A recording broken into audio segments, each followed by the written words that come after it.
Today I want to talk about one of the 5 heresies and why Christian mystics and Gnostics were murdered by the Catholics. Many heresies that the Catholics claimed. This one is called antinomianism, which in ancient Greek means against law.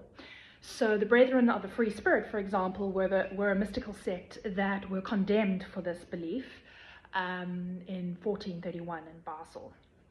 And basically the teaching is that sin doesn't exist unless you believe it exists. So they didn't bow down to any law. They didn't follow dogma, rules, religion, the institution of the church. They were like, no thanks. And I'm not going to believe you telling me that that behavior is bad and that behavior is good. Because what that does, what that Abrahamic fundamentalism does to us, is it sets up a pedestal.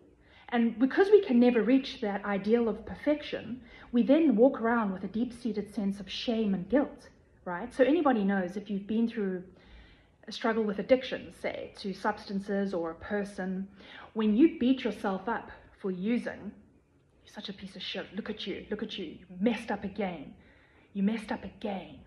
right? That is sin, the sin disease in someone's mind, right? You've fallen short, look at you, you're pathetic. And what that does is it keeps you in the behavior, right? But if one doesn't believe that sin exists and that you are loved and cherished and adored in the gutter at the bottom end of a whiskey bottle as much as you are on the top of a mountain meditating, then one can slowly come out of the behavior because there's no shame involved. There is no shame involved. It's not a sin unless you believe it is, right?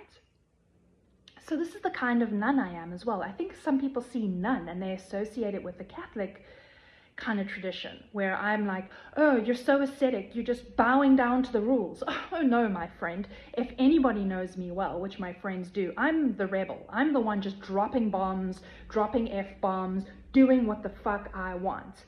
And when I grew up in the church, I was the one, like, I dealt with a lot of religious trauma. I was the one that broke free out of all my friends. I was like, fuck this shit. I'm going to do what I want. I'm going to have lots of sex because they made me believe my vagina was evil, right? So I went down that road. I used drugs. I did everything they told me was bad.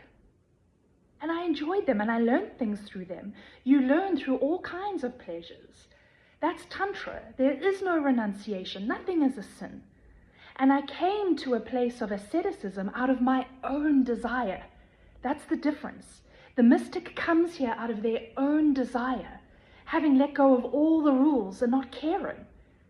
And the religious mind comes out of a sense of punishment.